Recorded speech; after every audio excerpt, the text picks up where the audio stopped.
Marcus is a connoisseur of anything that's free, so he was happy to read the disclaimer on TurboTax Free Edition. Roughly 37% of taxpayers qualify. Form 1040 and limited credits only. See how at TurboTax.com. That's me! File your taxes 100% free with TurboTax Free Edition and get your max refund guaranteed. See if you qualify to file for free at TurboTax.com. See max refund guarantee details at TurboTax.com/guarantees. Welcome to the Attention Deficit Disorder Expert Podcast Series by Attitude Magazine. I'm Susan Coffin. I'm here for Attitude Magazine, and you're listening to Attitude's ADHD Experts. Our topic today is weight management and attention deficit disorder. As ADHD adults, many of us are impulsive. Organization can be a challenge. And classic advice for weight loss, things like keeping a strict diet log or eating at very specific, consistent times, can be very difficult to manage. Our guest today is Dr. John Fleming. He's a psychologist in private practice in Toronto, Canada, with more than 25 years of experience in the treatment of eating issues. He earned a Ph.D. at the University of Wisconsin and completed a postdoctoral fellowship at the University of Chicago. He has been working with ADHD individuals for over 18 years, and during that time he also co-directed a research program on the connection between ADHD, overeating, and obesity, and I think he'll tell us a little bit about what that study found. So welcome, Dr. Fleming, and let me turn it over to you. Thank you for joining us. All right. I'm very glad to be here. And what I'm going to start with are some comments about weight management. It is definitely difficult for everyone to lose weight. We have a very simple understanding, and we've held the simple understanding that if you eat less, you exercise more, you lose weight. And absolutely, that's true. That's physics. But the reality is that 80 to 90 and possibly even 95% of all attempts at weight loss end in failure. So if you follow people for 2, 3, 5 years, you're talking about 90-95% failure rate. And people not only regain the weight they lost, a good 40, maybe 50% of people actually gain back more. So and this is a very significant problem because we have a clear majority of Americans and Canadians are overweight at this time. Now, we live in a culture that discriminates against overweight. People blame themselves and others blame them for their excess weight. And what is mistaken here, well, a very, very fundamental thing is that instead of blaming the people for somehow being deficient in one way or another, we have missed the fact that we should be blaming more than anything our solution, which has been dieting. Dieting is a problem. It is not an adequate solution. We live in a toxic environment. We are bombarded by television commercials, radio commercials that are selling us food. We're surrounded by food that is highly desirable. What's highly desirable?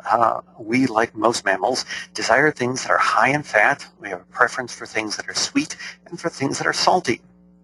And we're drawn to these things. They taste great. They provide an abundance of calorie and very, very little sustained energy, so they don't keep us filled.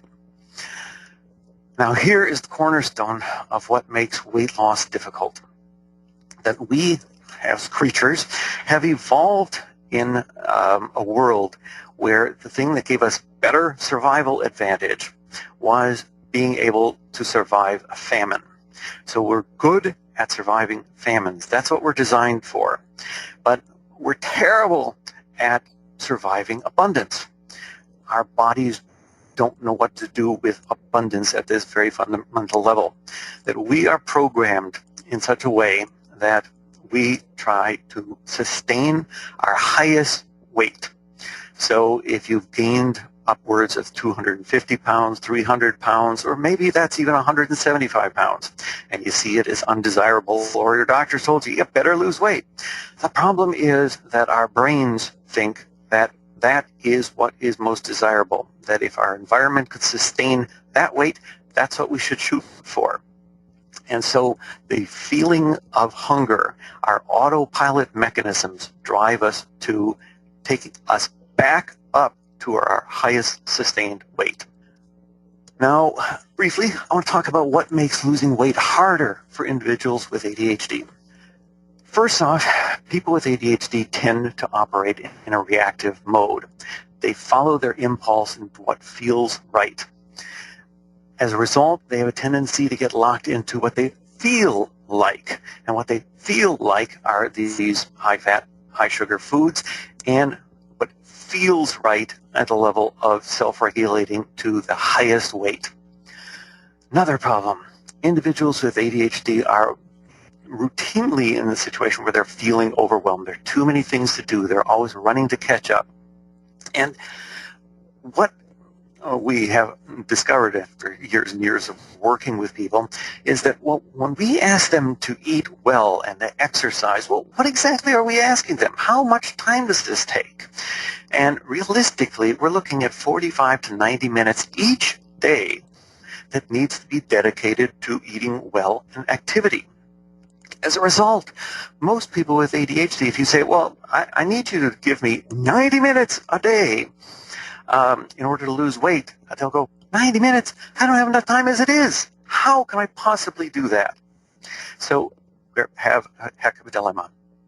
Another aspect of feeling overwhelmed and having juggling all this stuff is, okay, all there's good intention, but people with ADHD are much more likely to be caught off guard and need to grab something. They've forgotten their lunch at home, or they forgot to make it, or they never had time to make it.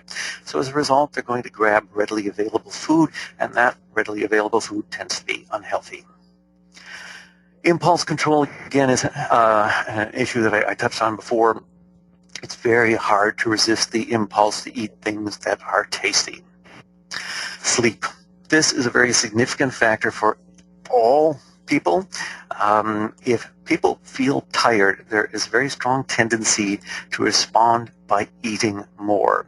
There's a very significant correlation with a degree of fatigue, degree of sleep deprivation, and degree of overweight.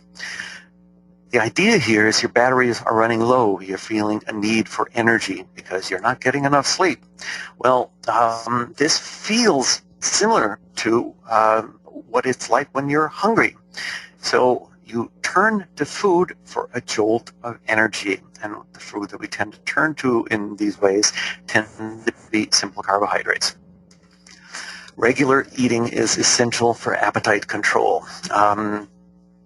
People have long operated on this mistaken idea that any meal missed is calories saved and weight lost. The reality is that anytime you go for more than 4 or 5 hours without eating, there is a tendency to overeat. So the more times that meals are skipped, those people tend to eat significantly more. ADHD people are generally poor at reliably eating. We're looking to eat 3 square meals and a couple of snacks a day. And most frequently, people with ADHD just don't get this together. Restlessness, that low or sometimes very loud hum that underscores everyday activity when people with ADHD are not adequately stimulated. Restlessness causes people to grab food. It's a very easily accessible bit of amusement. It's stimulation that is only a refrigerator opening away, and it causes a whole lot of difficulty with overeating. A few tips, we're going to get to more of these, I'm quite sure, when we start fielding questions.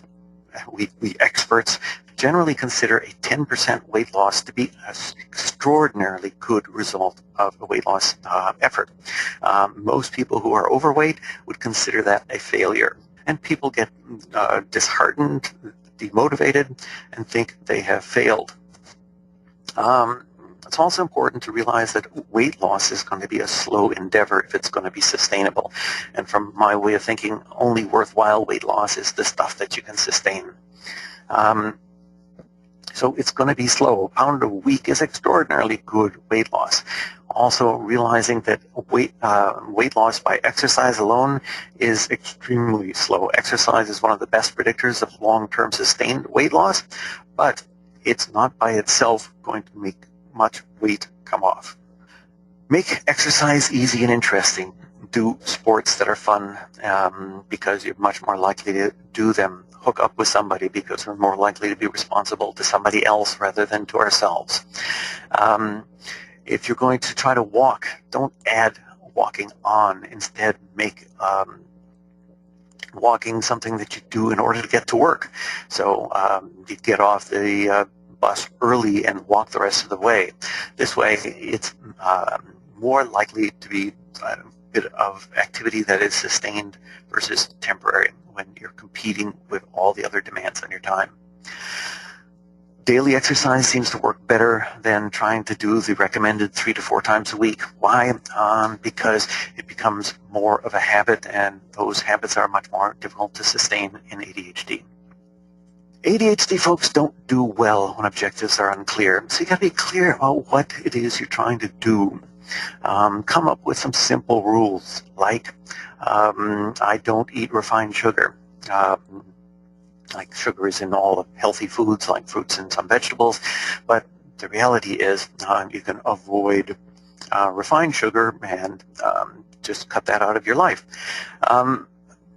You also have to take your objectives and make sure that these are something that you can sustain for the rest of your life.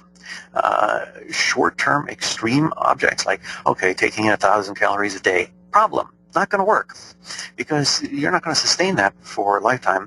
And the reality is if you do a short-term diet, about 40 to 50% of people are going to regain more weight than they actually lost. And that's a bad idea. That's part of the spiral of ongoing weight gain, which we are trying desperately to avoid. Pay attention to your eating. Time your meals, like set timers for your meals so that you remember to sit down to them. Keep distractions to a dull roar. Eating in front of the television, bad idea.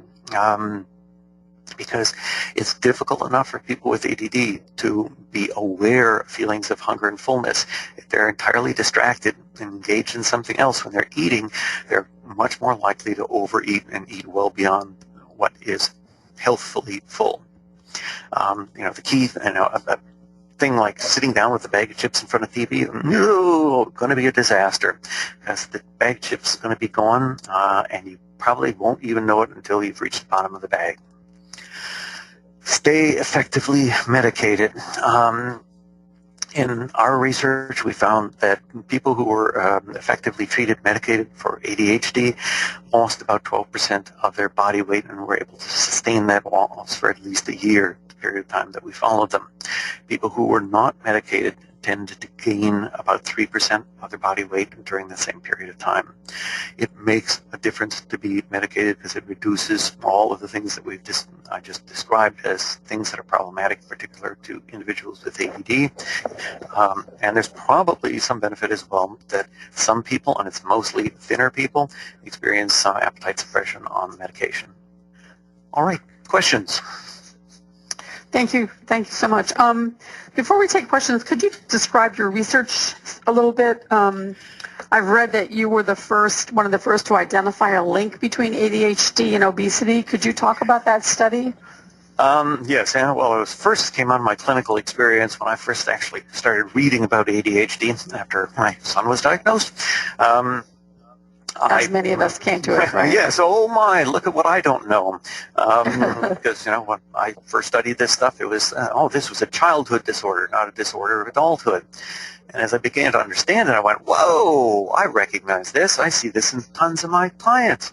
So what we did is we followed a group of people who were referred to Dr. Lance Levy, my colleague, referred to his medical clinic And so we looked at a sequential sample and assessed them with a number of instruments for ADHD. So we looked at childhood history, we looked at adult symptomology with 2 different instruments, and we found that about 30%, again, depending upon which way you looked at this, somewhere between 30 and 35% of individuals showed a history, a childhood history, and current symptomology consistent with ADHD.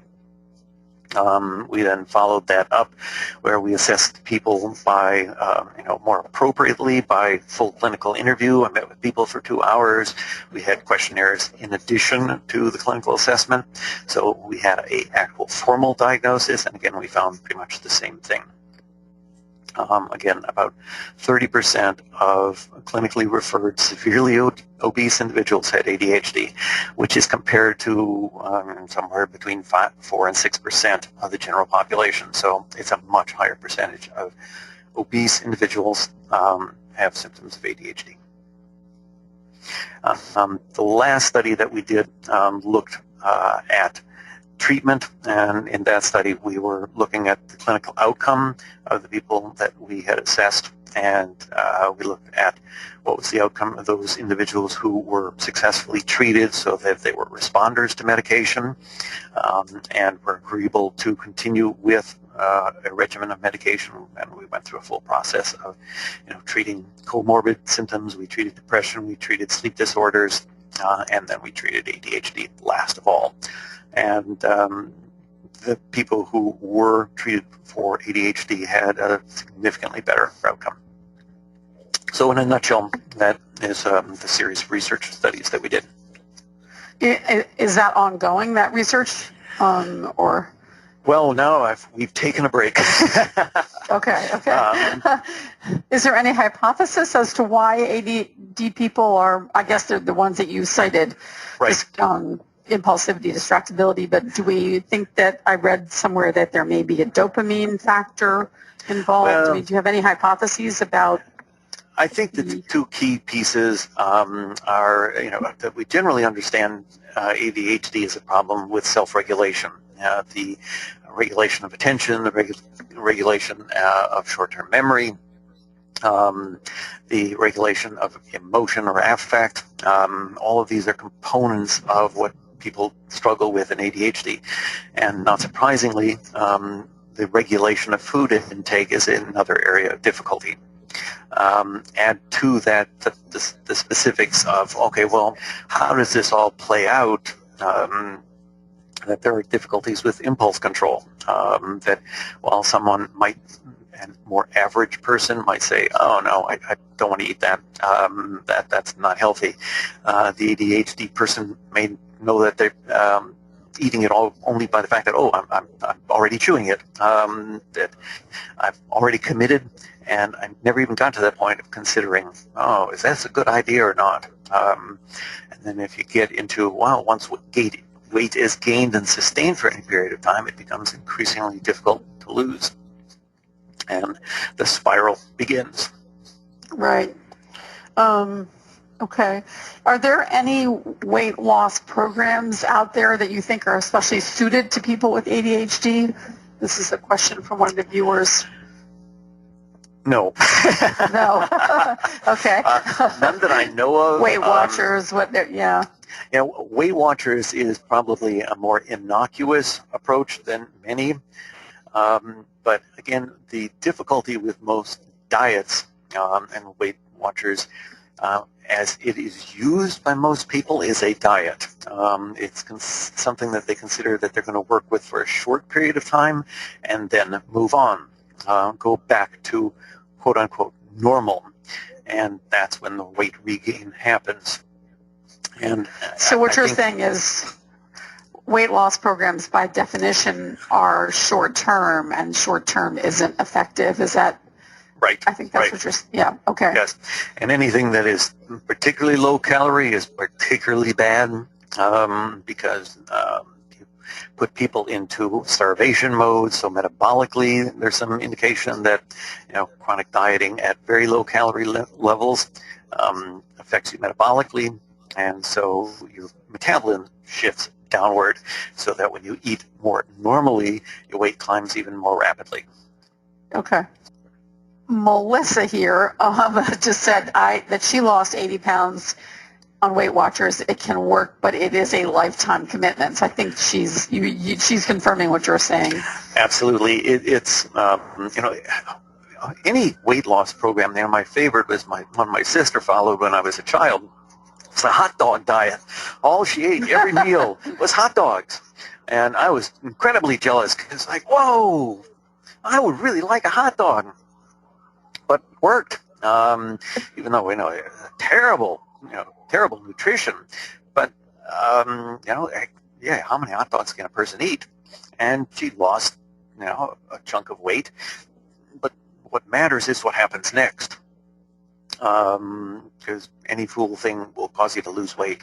And we've sold the general public a lot of fool things over the course of the years. And, Dr. Oz has gotten all sorts of difficulty over that in the last little while, recommending herbal remedies and so forth that, for which there is no real sound scientific basis. You definitely need to be cautious with this, and it's about going slowly.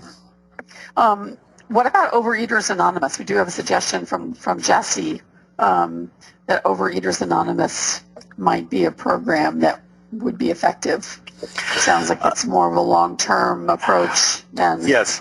I take exception with some of the tenets of Overeaters Anonymous, though I've seen people, have very good results, and I've, unfortunately, more typically seen people who have been able to sustain it for a period of time because it's a very restricted diet.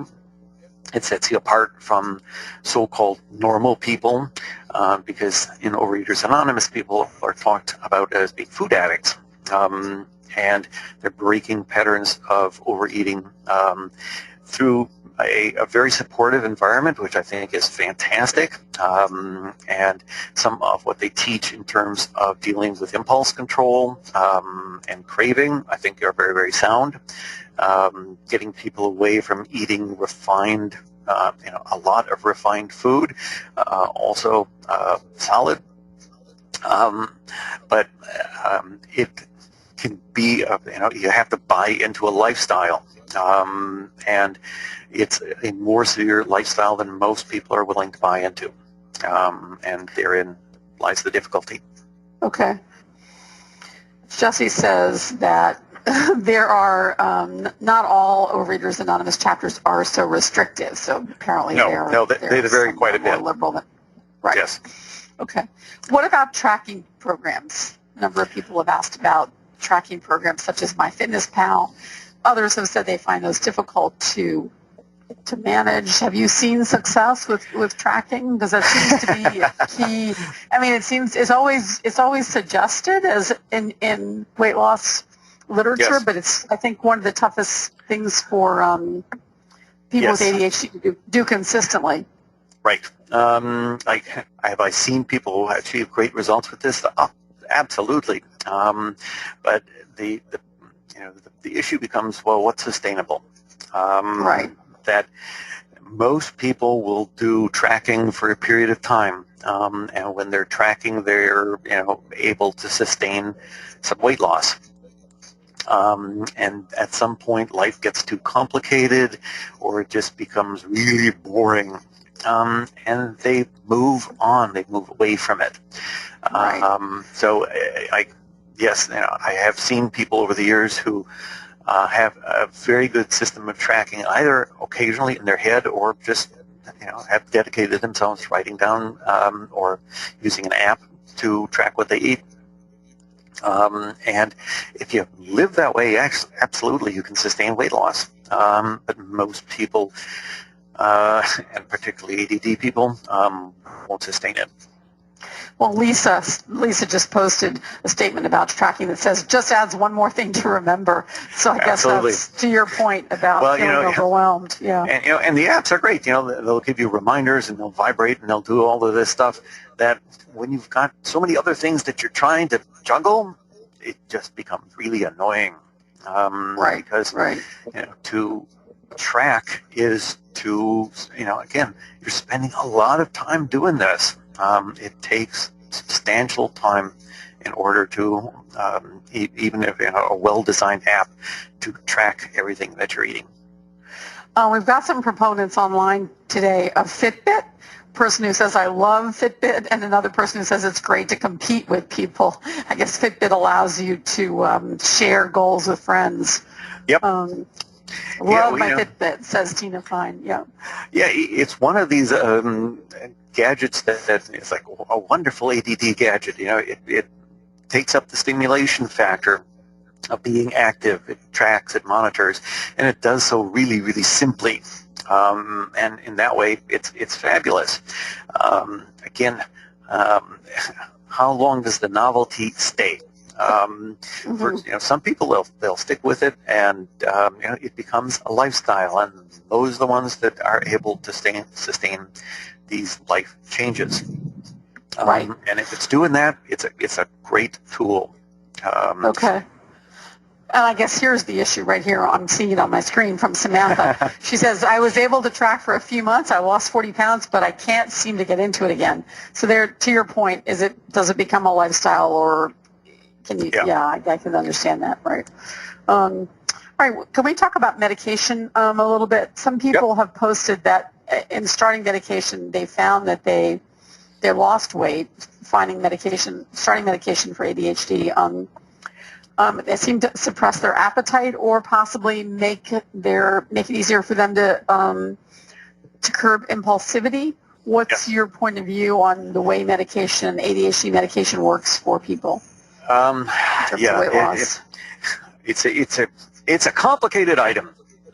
Like more commonly in children, and more so in skinny children, you just get this damnable appetite suppression that stays as long as they take the medication for years and years. And you need to work with that in order for the kid to get adequate nutrition and to not become a starving python at night, which is what becomes a particular problem with adults. For some people, the appetite suppression is quite temporary.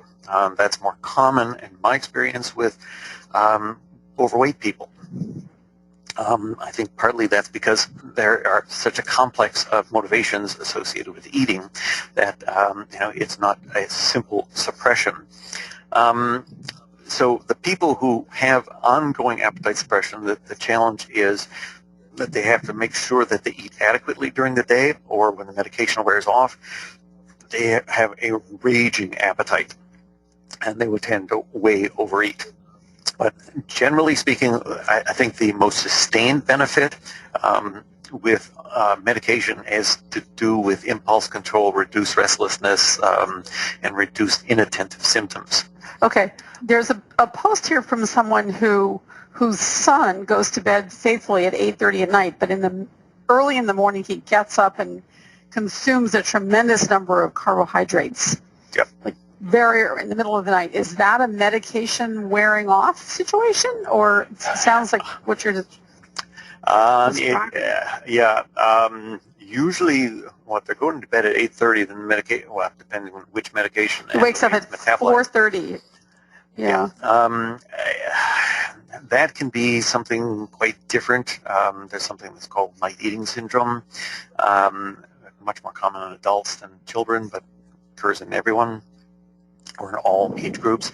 So that might be where this is unrelated to ADD or medication. People will wake up in the night and eat excessively, sometimes in a state that they can barely remember what they're eating.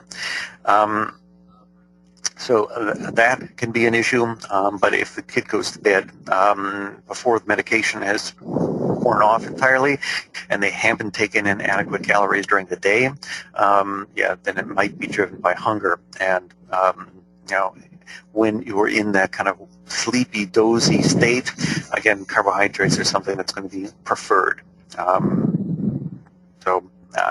Yes, okay. It might be a matter of trying to work with the adequate intake of food during the day, or it might be something more complicated, which is the night eating syndrome.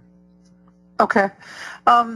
What are some of the things that really work in your experience for ADD people? It's discouraging to hear, the statistics on weight loss, but have you got tips for those listening for, what their best success factors might be?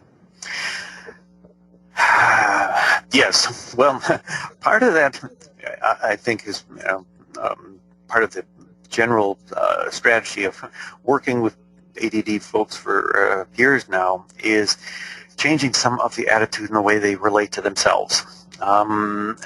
Most people who have struggled with weight, whether that's a moderate amount of physical weight or a great amount, there's a lot of entirely cruel self-judgment that goes on. So becoming more aware of that and taming this tendency is a critical part of getting the person to be able to sustain attention on the issues related to eating and weight loss. If you've spent a lifetime beating yourself up for eating, it's really, really hard to pay attention to this. So I regularly teach people mindfulness techniques as a part of the way of dealing with ADHD, teaching meditation and such. And a core aspect of that is learning to deal with thoughts and experiences without self-judgment or trying to minimize self-judgment. And I see self-judgment in the areas of eating to be profoundly difficult. And I think that is something that needs to be worked with and worked around in order for a person to be able to pay enough attention in order to eat well.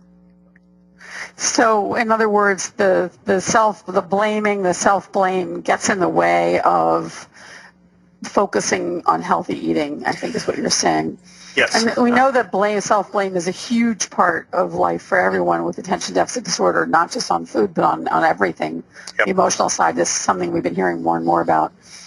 So is that working with a therapist, with a coach? What's your suggestion on? Definitely with a therapist or coach. It's just trying to be more aware of this, listening to yourself, listening to how you react when you have eaten badly or made a less than stellar choice.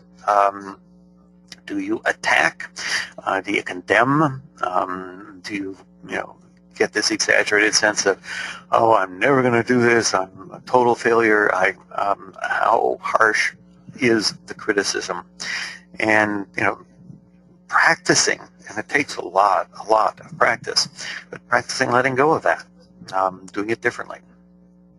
That's really interesting. For some people, that requires work with a therapist. Other times, people can make a fair amount of headway doing it by themselves. Is this cognitive behavior therapy? Roseanne asked about cognitive behavior therapy, Judith Beck's program. I'm not familiar with that. Yep. Is that, so it's your self-language, the language you hear in your head, blaming yourself and... Yes. It's an aspect of cognitive behavioral therapy. It's an aspect of mindfulness-based cognitive therapy as well. Okay. My personal leaning at this stage in my career is more towards mindfulness-based cognitive therapy. What is the difference between cognitive therapy and mindfulness cognitive therapy? Mindfulness-based cognitive therapy, is tied to meditation techniques, and those exercises are a more central aspect, and the emphasis is often placed on trying to be accepting of experience rather than fighting against it. It's learning to work with experience as opposed to in cognitive behavioral therapy, there's this tendency to get into a argument with your own mind. Got it. Okay. So. Interesting. Chrissy says that she's been making a lot of progress using a habit-based coaching program. It's a habit-based program, meaning not dieting. You focused on individual habits for 2 weeks at a time until you master the habit. And she's curious to know if anyone else has tried that program and had success, and what your experience is with a program like that. I've not heard of this. It sounds interesting. Yeah, it sounds very interesting. I think, in a sense, this is a lot of what I do when I work with individual clients to get them to deal differently with this whole weight issue, is to look at what's coming up as, what are the positive habits, what are the negative habits that are either moving them toward better habits or away from them.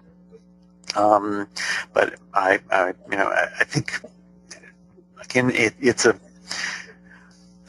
recognizing that, establishing a habit is, something that is, in one sense, takes 30 days or whatever, but in another sense takes years, because life keeps changing around us, and the human tendency is to fall back into old patterns. So we have to continually be in a process of rethinking our habits and the patterns that we're caught up in. So, it's a great thing to be working with a coach and working for a period of time to become more aware. But it's not like, okay, you've mastered these habits in your, a year down the road, and now you're in the clear. It doesn't work that easily. These challenges will return, and that's not a bad thing. That's just what you got to work with. There does not seem to be an all clear that happens in terms of weight loss. Okay. A couple of people asked about friends or family members. One person specifically said, how can I help my ADHD husband focus on getting enough sleep, eating well? And another one else, how can I help my daughter? She says vegetable flavor is not acceptable. Yeah, I know that. All right. I got kids. Yeah. What happens when you live with people who are trying to influence? Yeah, this is a very challenging area that, trying to tell a person what they need to do in order to live well or live better can become just an aversive screeching sound that leads them further away from getting a solution rather than closer to a solution. I think those kinds of conversations need to start with establishing some basis of understanding. The person has, it's got to come from them that life is hard living this way. The children, the schoolyard is a cruel place for an overweight kid. Pretty routinely, kids are teased about being overweight. And so a great deal of sensitivity builds up very, very quickly. And, to simply go at a child and say, well, you got to lose weight. You're too fat. You eat badly. So starting from a position of empathy and then going to directing them at some resources and having them listen to this talk. There aren't simple solutions, and most people who are overweight are fairly expert on the subject of weight and calories, and their heads are full of often contradictory information. So getting them to a place of gathering useful information that takes into account what is realistic. And you got to go looking for realistic information, because this is a market-driven domain, and there are plenty of people willing to sell snake oil. Tell you, okay, if you just follow this diet, this is the one that works. And there is no basis for, there is some super special diet that's going to do it for anybody. But taking care of things like sleep is a challenge, but it's a worthwhile challenge, and it's something that produces very genuine results. The sleep question is an interesting one, because we know sleep disorders are a very serious problem for many people with ADHD, and yet how do we address that from what you're saying, lack of sleep really affects weight gain, but it's easier said than done, I think. Lack of sleep problem. Yes. You have to get someone who is looking, looks at the patterns of sleep, looks at the pattern of fatigue, and makes, I routinely will assess people for sleep disorders and refer them to a specialist accordingly so that stuff can get addressed. But what I do in my practice a great deal is work with people to try to overcome problems in the way they approach sleep. And there's no simple solution on that. It frequently will take multiple sessions to work with a person to slowly try to change these habits up. That makes sense. It's not an easy solution. I just want to interject here that Christy, who's been changing her habits, she's posted earlier that she's had a great deal of success with a habit-changing approach. She's been using an online coaching service called AskGeorgie.com. And she just wanted to let people know that she's been doing coaching for 2 years and still going strong. So a reference for AskGeorgie.com/about-coaching services, recommended by Christy, who's online now and has had a great deal of success losing weight over a 2-year period. So that's great. A number of people who, for a variety of reasons, health problems, others, market among others, cannot take ADHD medications. Yep. Any suggestions that are unique to those folks? Or I suppose much of what you're saying relates to people not on medication about mindfulness and so forth. Yeah, mindfulness is definitely something that is available to everyone. It's challenging, and there's a book recently published, an ADHD prescription, mindfulness prescription, I think it's called. Lydia Zalowski, which will give a good introduction to how to approach mindfulness from an ADD point of view, which is different because if you just read general instructions for mindfulness, they can be a little bit daunting for individuals with ADHD. But so there's that. Activity, whatever you can manage, activity is an incredibly important way of improving self-regulation. It's challenging, and it's more challenging when a person isn't medicated, but using whatever you can to help support increased activity. It's good for weight loss, it's good for ADD, and it's a good thing to help move you along in terms of self-regulation if you can't take medication. Okay. Deborah suggests that she shares the fact that she likes the recovery record. She says, I guess it's an online, if I understand it, it's an online app perhaps. It asks you to acknowledge your mood before eating and focuses on mindful eating rather than calories. And in fact, you don't track calories at all. You just write down what you've eaten. Yep. So there's a vote for recovery record. Sounds interesting. You see here, a couple of people who, in having listened to you so far, they have become aware of the fact that they become restless and that they eat in response to restlessness. So that's triggered a response in the listeners. Any tips for that? I guess mindfulness would focus there too. Yes, but another aspect is, take a look at your life and see how adequately stimulated you are. One difficulty that people have is that after they've got home from work and they've done this and done that and taken care of the household or looked after the kids or what have you, then they turn to relax. And turning to relax is, okay, I'm going to watch TV. Well, generally speaking, TV is not adequately stimulating.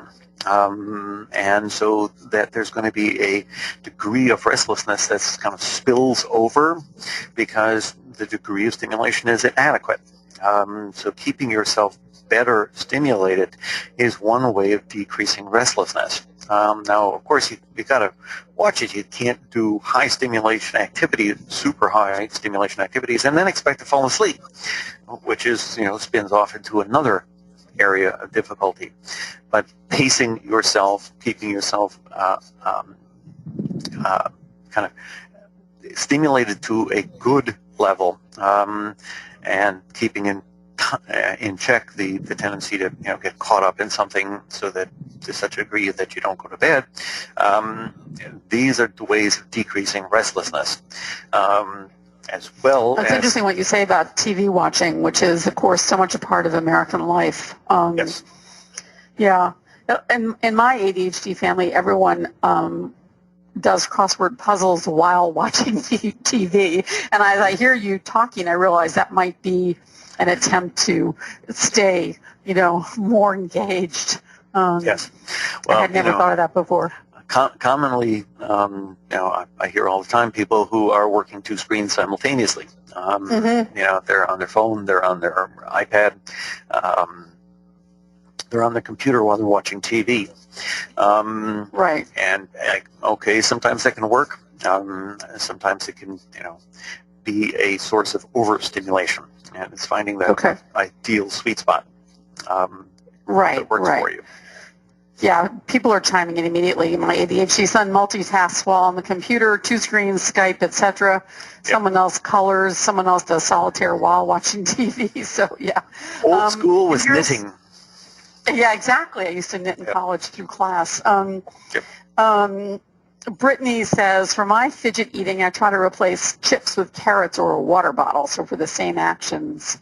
It doesn't always happen, but it might help other people, she points out. That's a good tip, I think. Here's Barb. I'm watching TV, downloading PC apps, doing emails while I'm listening today. So everyone's multitasking. Yes. Yeah. But don't we say that multitasking is actually not? I thought we were saying that multitasking was not good for ADHD people, that we think we're more efficient than we are.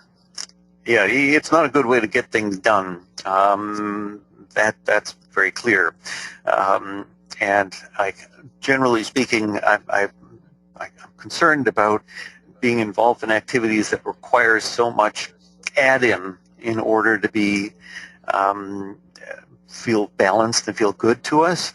I prefer that you do an activity that is more adequate in and of itself. But of course, we can't always find those activities, or we have barriers that keep us from doing them. But like reading is a higher stimulation activity for people who enjoy reading than watching television, because there's more activity, there's more demanded of the reader than there is demanded of the viewer. It's more likely to be sufficient for someone rather than leave them hungering for something in addition. Okay, that makes sense. Here's another issue that is frequently raised at Attitude, and it's about meal planning.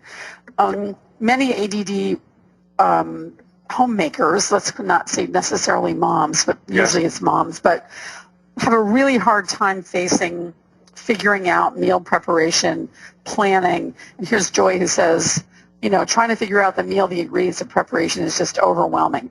Yep. Do you have any suggestions? Because clearly, if you don't plan ahead, that's a key part of eating well. It's a key challenge. Having a reserve of easy recipes, things that are easily executed and reasonably healthy. Again, we can go way over the top of demanding some measure of perfection, and we're rarely going to achieve that. And single people rarely cook because it just seems like way too much hassle. And so what's the alternative? How often do I hear that, well, I had ice cream for supper because I just couldn't be bothered. So, this is a huge issue, and having simple solutions like good frozen food, and there's a wide variety of frozen food available, or making your own cooking on the weekend, where you have a freezer and you cook enough so that you have a supply of things that you can move through, that you can just pull out of the freezer and microwave to reheat. These things are much more sustainable than, at night when you're already exhausted to try to prepare a meal. So Right. pre-prepared meals that are either purchased or ones that you've prepared en masse on a weekend. Okay. Generally a bit more successful. Right. Tina says, structure it. Monday is always this, Tuesday is always that, and so on. And Chrissy Yes. says, I keep my meals really simple. Do veggie prep on Sunday and have them ready to go for the week. Yes. So, and I think for many people, preparing it on the weekend is key. Yes, and let's face it. that thing that I remember laughing at as a child was, Monday is spaghetti day and Tuesday Right. is meatloaf and well, yeah, guess what? That made it a lot easier. That was a way to adapt and to achieve some success, because I know what the translation of those meals are into what things I have to keep stocked in the house. Mm-hmm. And We have a couple of people here who are very picky eaters. Yep. Do you have any comment on that one person specifically? Just really, it's almost a disorder. She doesn't eat vegetables. She doesn't eat salads, sandwiches, only foods that are separated. Very difficult to eat a balanced diet. And yet she has a significant weight issue, along with ADD and OCD. But there are others who have maybe picky eater things that are more in the realm that we're used to. That's pretty extreme. Yeah, there seems to be a whole number of things going on there, and very difficult things, with a bit of the OCD playing in there, as well as the ADHD and the issues, consequent issues of overweight. Okay. Picky eaters, well, I think most of us who are parents have dealt with some of that in our children, but yeah, it continues to persist into adulthood. And are these things that need to be overcome in order to eat better? No, you can usually eat, work within the confines of whatever your particular likes and dislikes are. But of course, you face more challenges, and you got to work with what you can manage. And if at a given point in your life you feel like you're just getting by, and you got your fingernails dug into the cliff edge, trying to tackle overcoming your pickiness that you probably lived with the better part of your life, maybe a little bit too much. Okay. Last question.